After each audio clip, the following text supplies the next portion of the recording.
महाराष्ट्र अंधश्रद्धा निर्मूलन समिती जसं आपण असंही म्हणतो की त्या अंधश्रद्धाच्या जास्तीत जास्त वाहक या महिला असतात, पण मग याबरोबरच असं म्हणतो की त्यांना दुय्यमत्व जे दिलेलं गेलं आहे आपल्या समाजामध्ये, जे काही वागणूक मिळते त्याचं कारण काय असेल आणि त्याच्यामध्ये सोल्युशन काय असेल, असं दोन्हीचं माध्यम म्हणून आपण हे एक वर्किंग मॉडेल तयार करायचा प्रयत्न केलेला आहे। समोर येतो तशी ही गृहिणी आहे आणि मागच्या बाजूला जसं आपण बघू तर ही आपण दाखवायचा प्रयत्न केलेला आहे की ही मॉडर्न स्त्री आहे, कामावर जाणारी स्त्री असली तरी सुद्धा एक कायम समाजामधलं चित्र असं असणारच आहे आपल्याकडे की जरी ती बाहेर जाणारी असली किंवा ती पूर्ण वेळ घरी काम करणारी असली तरी जबाबदाऱ्या घेण्याच्या बघी कामं तिला करायची असतात। जसं की आपण म्हणू भांडी घासणं तिचं काम आहे, कपडे धुणं तिचं काम आहे, मुलांचा सांभाळ सुद्धा तिनेच करावा, जेवण तिने बनवावं, मुलांचा अभ्यास तिने घ्यावा, त्यानंतर घरवैकल्य सुद्धा तिने पाळली पाहिजेत, हे तिचंच कर्तव्य आहे। तिने संस्कृती जपणं गरजेचं आहे, घराची स्वच्छता करणं असेल, बाजार सौभाग्य अलंकाराचं सगळं जे आहे ते सगळं संस्कृती रक्षण करणं ही सुद्धा खरं तर त्या घरातल्या स्त्रीवर दिलेली जबाबदारी असते। आणि हे सगळं करत असताना स्त्री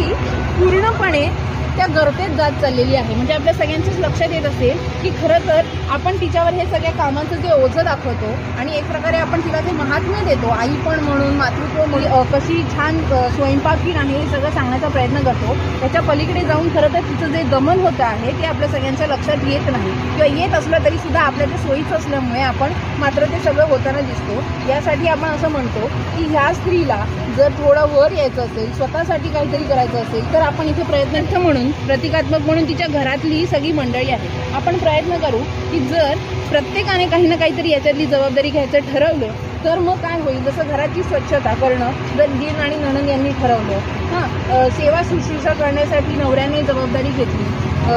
जेवण करण्याची जबाबदारी, आता इथे पण बघा की आपण काय करू, महिलेचं काम पुन्हा एकदा आपण कोणाकडे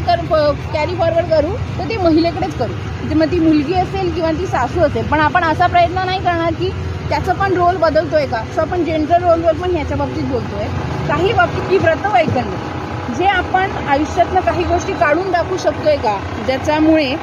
ती कोणाकडेही पुढे न देता कॅरी फॉरवर्ड न करता आपण जर त्या आयुष्यातनं काढून टाकली तर कदाचित ती त्याच्यातनं बाहेर येऊ शकेल। ही संस्कृती रक्षण करणं म्हणजे तिने काय करायचं हे पण आपल्या लक्षात घ्यावं लागेल। सो आपण असं म्हणतो की एका बाजूला आपण जेंडर रोलवर बोलत असताना आपण ज्या काही सांस्कृतिक किंवा धर्माच्या अनुषंगाने तिच्यावर जी बंधनं लादलेली आहेत ती जर आपण कमी करत गेलो, काढत गेलो तर कदाचित असेल की जसं आपण ही जबाबदारी वाटून घेतोय तसं तिला थोडंसं वर यायला मिळतंय, तिला थोडासा तो उसंत मिळतोय आणि परत ती मोकळी येते। त्याच्यामुळे तिने काम करू नये का, करावं, पण जर ही कामं आपण विभागू शकलो, हे तिच्यावरचं जे दडपण आहे ते काढू शकलो तर कदाचित तिला तो मोकळी मिळू शकेल आणि ती पण स्वतःच्या आयुष्यामधली झेप घेऊ शकेल, अस्तित्व